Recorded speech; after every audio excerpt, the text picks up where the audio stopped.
low-key manner. Vladimir Ilyushin was in a position that I believe was problematic for Khrushchev and the government. First off, he was a very famous person in his own right. As a test pilot, he was famous because of the family that he was born into and the what you'd consider to be the elite within the Soviet Union. So I think what came down was it was a joint decision that Vladimir would basically be quiet. The brilliant Soviet space designer Sergei Korolyov also suffered once again from the hysteria and secrecy surrounding the Soviet space program. He was again denied his due, just like Ilyushin was. Sergei Korolyov was the chief designer of the rocket and spacecraft used for the Gagarin flight, the first manned flights. The Nobel Committee wanted to give this person a Nobel Prize for the accomplishment. It was a tremendous accomplishment.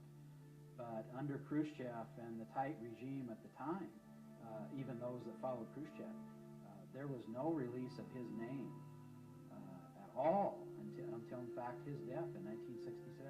I like how they load up their rockets. It is indeed hard to believe that US. Korolyov went to his grave in 1966 having been cheated out of not just one, but 2 Nobel Prizes for his brilliance. Because Korolyov lived in a society where paranoia and cover-ups were the norm, the world never knew or appreciated his unparalleled contribution to space exploration during his lifetime. Looking back at the stories of the personalities, the Khrushchev personality, the Korolev personality, the Gagarin personality, the Ilyushin personality, probably the most interesting element of it was the Shakespearean character of the life that was led after these events by Gagarin and Ilyushin. Of course, if Gagarin was not the first in space, he was probably aware of that fact at some point, and that may have led to his demise, alcoholism and lack of control in public. Apparently he became very difficult for the Communist Party to cope with because he would say things in public that were an embarrassment, if not outright dangerous. There were even reports of Gagarin throwing a glass of champagne in the face of Soviet leader Leonid Brezhnev at a government function.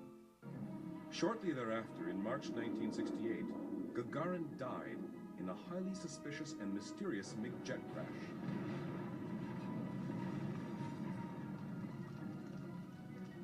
In perhaps the ultimate twist of fate, Vladimir Ilyushin was appointed to lead the committee investigating the crash, whose report was inconclusive and left many nagging questions. Ilyushin himself reported that Gagarin's body was never found, and only a finger of the once great hero was recovered from the wreckage, leading many experts to question whether or not Gagarin may well have been murdered by the KGB at Brezhnev's instructions. Meanwhile, the true conquering hero must continue to live, wrestling with the memory of the life that was due him. The life that was led by Ilyushin was actually quite significant. I mean, he did not only work as a test pilot after the fact, but he also became a significant designer. And I think it's kind of tragic that the one man... I can tell a big difference. Decisions come quicker and more productive. It's serious brain training. And who the world acknowledges still today as the great hero actually may have been a fabrication. And that's kind of a sad end to the story, that the two guys went different ways, and each, in one sense, got the reverse of what you would have expected. The hero wound up being the tragic figure, and the one that they tried to bury turned out to actually make a lasting contribution.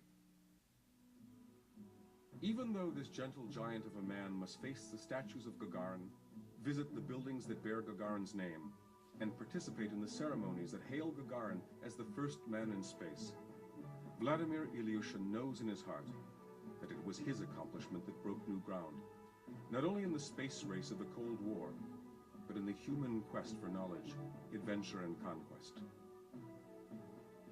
I moved to America several years ago, and I am so happy that the Soviet Union and that the communism are finished. And now I don't have to keep quiet to protect the Soviet Union's good name. So if the KGB wants to come after me now, then I'll be waiting for them to spit in their faces after what they did to Vladimir.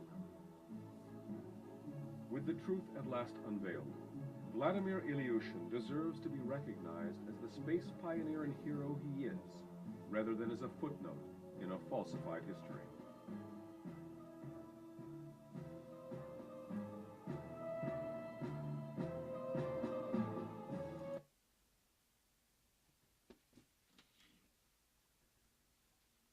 I fully agree that Vladimir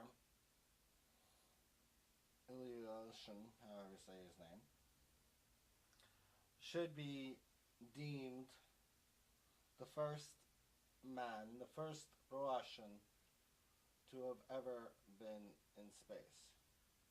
And I promise everyone listening to this, when the Soviet succeeds Putin, that will be rectified.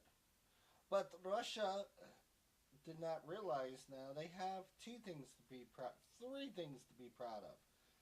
First satellite in space. First two men in space. And if memory serves me right, the first woman in space. Think about that. They put two men in space before the US put one. How okay, the guy crashed on the landing. Big whoop, he made it up there. Communist Soviet Union, I am glad it's gone. However, I state for the record, for all to hear, I fully agree that the Soviet Union should be reformed, but not in communism. It should be kind of like the United States, except with a better government, to where criminals, terrorists, and corrupt officials are punished justly. It's a shame that this man who went through all the training, has all these credentials, is deprived his place in history. And I hope that I can rectify this situation with the help of Miss Soviet, of course, because the best I'll be is the number 2 most important, powerful person in Russia when she takes over, which is cool. It's better to be number 2, empowered than number 2, if you get what I mean. So, now we see that it truly was somebody else who was in space first, and that Russia even had an additional astronaut in space before NASA. Wow, over an hour today. My longest show ever, I believe. I want to wish everyone a great day tomorrow. I want to wish everyone a good night. Be blessed, be safe, and rock on. This is Jonathan, the Impaler Sharky. I'll speak to you tomorrow night at 9 o'clock. Bye.